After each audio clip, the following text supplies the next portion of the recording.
নমস্কার বন্ধুরা, বানিজ blog and মেথডের আরও একটি নতুন পর্বে তোমাদের স্বাগত জানাই। আজ আমি তোমাদের সাথে শেয়ার করব দুর্দান্ত স্বাদের ঝিঙে পোস্ত রেসিপি। তো চলুন শুরু করা যাক আজকের রেসিপি। প্রথমেই আমি কিছু ঝিঙেকে এই রকম ছোট ছোট করে কেটে নিলাম। এরপর আমি কিছু আলুকেও একই রকমভাবে ডুমো ডুমো করে কেটে নিয়েছি। মশলাটা আমি শিলনোড়াতে বেটে নেব। তার জন্য আমি এখানে নিয়ে নিলাম 1 চামচ সরিষা, 1 চামচ পোস্ত, কয়েকটা কাজু এবং 4টে কাঁচা লঙ্কা চেরা। এবার আমি এই সমস্ত মশলাগুলোকে ভালো করে শিলনোড়ায় বেটে নিয়ে এদের একটা পেস্ট বানিয়ে নিলাম। দেখুন, সমস্ত মশলাগুলোর পেস্টটা আমি এখানে সুন্দর করে বানিয়ে নিলাম। এবার আমি কেটে রাখা আলুগুলোকে সেদ্ধ করে নেব। তার জন্য কড়াইতে আলুগুলোকে দিয়ে কিছুটা পরিমাণে জল দিয়ে তার মধ্যে দিয়ে দিলাম লবণ এবং হলুদ। এবার ঢাকা দিয়ে আলুগুলোকে খুব সুন্দর করে এখানে আমি সেদ্ধ করে নেব। 5 মিনিটের মতো আলুগুলোকে আমি এখানে সেদ্ধ করে নিলাম। এবার আমি আলুগুলোকে নামিয়ে নেব। আলুগুলো দেখুন এখানে খুব ভালোভাবেই সেদ্ধ হয়ে গেছে। এবার উনুনে কড়াই বসিয়ে আমি ওর মধ্যে দিয়ে দিলাম কিছুটা পরিমাণে সরিষার তেল। এবার তেলটাকে খুব ভালোভাবে আমি গরম করে নেব। তারপরে ওর মধ্যে ফোড়নের জন্য দিয়ে দিলাম 2টো শুকনো লঙ্কা। তারপর ওর মধ্যে দিয়ে দেব 5 ফোড়ন ও কিছুটা পরিমাণে পোস্ত। তারপর মশলাগুলোকে ভেজে নিয়ে ওর মধ্যে দিয়ে দেব কেটে রাখা পেঁয়াজ। এবার পেঁয়াজগুলোকে নেড়ে চেড়ে লাল করে ভেজে নেব।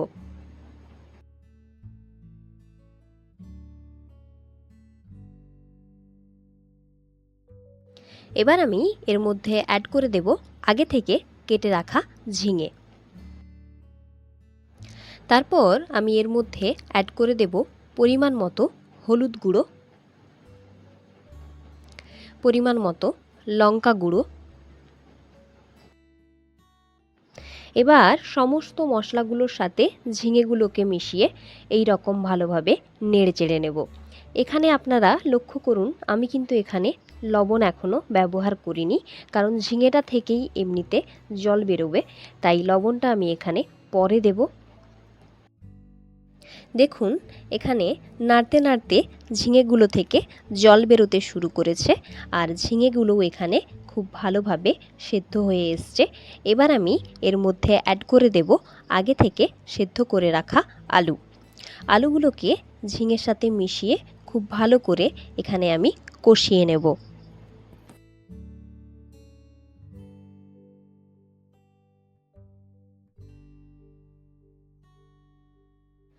এবার আমি এর মধ্যে অ্যাড করে দেব আগে থেকে তৈরি করে রাখা সরিষা, পোস্ত, কাজু ও কাঁচা লঙ্কা দিয়ে করে রাখা মশলা।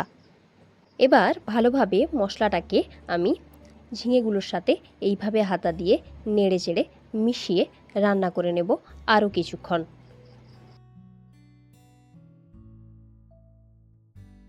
এবার আমি এর মধ্যে অ্যাড করব স্বাদমতো লবণ।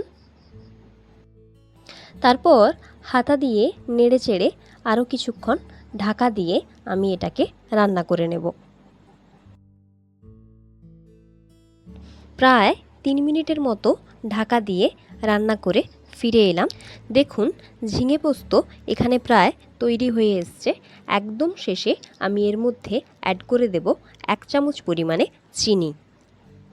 এই চিনি দেওয়ার ফলে এখানে স্বাদটা কিন্তু আরেকটু বেড়ে যাবে, তাই অবশ্যই শেষে আপনারা চিনিটা দেবেন। এবার একটু হাতা দিয়ে নেড়ে চেড়ে নিলেই ঝিঙে পোস্ত কিন্তু এখানে আমার একেবারেই তৈরি। এইভাবে খুব সহজে বাড়িতে ঝিঙে পোস্ত বানিয়ে পরিবারের লোকেদের সাথে উপভোগ করুন। আমার রেসিপিগুলো যদি আপনাদের ভালো লেগে থাকে তাহলে অবশ্যই রেসিপিগুলোতে লাইক, কমেন্ট, শেয়ারের সাথে সাথে আরও নিত্য নতুন রেসিপি পাওয়ার জন্য আমার চ্যানেলটি সাবস্ক্রাইব করে রাখবেন। আজকের মতো বিদায় নিচ্ছি। ফিরে আসব আবারও একটি নতুন পর্বে নতুন কিছু রেসিপি নিয়ে। ততক্ষণে সবাই ভালো থাকবেন, সুস্থ থাকবেন। ধন্যবাদ।